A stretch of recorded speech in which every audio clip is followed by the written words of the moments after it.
Hey everyone, and welcome. Today, we're going to do something really cool. We're going to give our code a brain. We're moving past just giving it simple, one-way instructions, and instead, we're going to teach our programs how to actually make decisions and react to different situations. Let's get right into it. So this is the big question, isn't it? When you're using any app on your phone, it's constantly making choices for you in the background. I mean, this is the very same logic that decides whether to show you a login button or a logout button. But how does a simple script actually, decide what to do next? Well, the answer is actually a lot simpler than you might think. The way a program makes a decision is basically a mirror of the same logic you use every single day, probably hundreds of times without even realizing it. And to prove it, we're going to walk through a decision I'm sure you've made a million times. What to grab on your way out the door based on the weather. This one little choice holds the key to all conditional logic in programming. Okay, let's start at the very beginning. Every decision you make, big or small, really just starts with one simple question, a basic what if. So picture this. You look out the window. The first thing your brain does is check for a specific condition. In our little story here, that condition is rain. So our logical thought process kicks off with, if it's raining outside. And if that condition is true, yep, you see raindrops, then a specific action immediately follows. You do something. In this case, you grab an umbrella. It's a perfect cause and effect relationship. Now this is where it gets interesting when you break it down. It's a clean two-step process. First, you check the condition. Is it raining? Second, only if that condition is true, you execute the action. If it's not raining, well, you just do nothing. You move on. That right there is a simple if statement. All right, so we've got the human logic down pat. Now for the fun part. Let's see how this translates directly into the language that MATLAB can understand.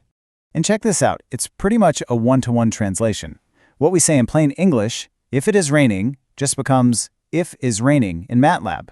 That keyword if tells MATLAB, hey, get ready to check a condition. And that is raining part would just be a variable that's either true or false. But wait a minute. Our logic is kind of incomplete, right? What happens when that if condition is false? To make our code really smart, it needs a plan B. Exactly. So you look outside and the is it raining question comes back as false. You can't just stand there doing nothing. You need a default action, something to do otherwise. So we just expand our little flowchart. We still check the condition first. If it's true, we grab the umbrella. But now, if it's false, we have this otherwise path, a default action. In this case, we grab sunglasses. Now, no matter what happens, an action gets taken. There's no dead end. And translating this into code is just as easy. That whole powerful idea of otherwise is captured by one simple four-letter word, else. It literally just means, hey, if that last condition wasn't met, do this instead. All right, let's level up. Because let's be honest, real life is rarely just a simple this or that scenario, and our code needs to be able to handle that complexity. I mean, what if it's not just about rain, but about temperature? A simple if-else like wear a jacket or don't just doesn't cut it. We need different actions for when it's hot, when it's cold, or when it's somewhere in between. We need more options. And this is where Elseif comes in to save the day. It's the perfect tool for the job. It literally means, okay, that first if wasn't true. So how about we check something else? Is this new condition true? You can just chain these together to check for a whole bunch of different possibilities. So here's the crucial thing to understand. The order is everything. The program checks these one by one, from top to bottom. First, it asks, is the temperature over 80?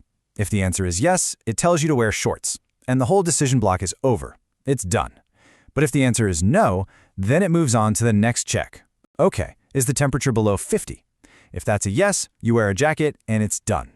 If that's also false, it finally just falls through to the else case, which is our catch-all for everything else. So we have the concepts, we have the keywords, let's actually put them together and assemble a real working block of MATLAB code. We always start with our first most specific check, if temperature greater than 80. If this turns out to be true, the disp command will just print wear shorts to the screen. Easy enough? Next, we add our second check. Now remember, this line of code is only ever reached if that first if statement was false, else if temperature less than 50. If that's true, it prints wear a jacket. And finally, we have our default case, our safety net. the else statement. See how this one doesn't have a condition? That's because it's the catch-all. If the temperature wasn't greater than 80 and it also wasn't less than 50, then this is the code that's going to run. Okay, this part is absolutely critical. You cannot forget this. After you've laid out all your ifs and elseifs and your else, you have to type end. This is like telling MATLAB, okay, the decision-making part is over now, you can move on with the rest of the script. Without it, your code is just not going to work. And here it is, the whole thing laid out for you in a nice little cheat sheet. This is your quick guide. You've got the simple if for just one check, the if-else for a two-way street, and the if-else-if-else structure for handling multiple specific conditions in order. This right here is the core of making smart code, whether you're deciding on an outfit or deciding what to show a user on a website. So there we have it. We've gone from a simple human thought all the way to a functional block of code. You now have the fundamental tool you need to make your programs intelligent and responsive. So the only question left is, what decisions are you going to teach your code to make?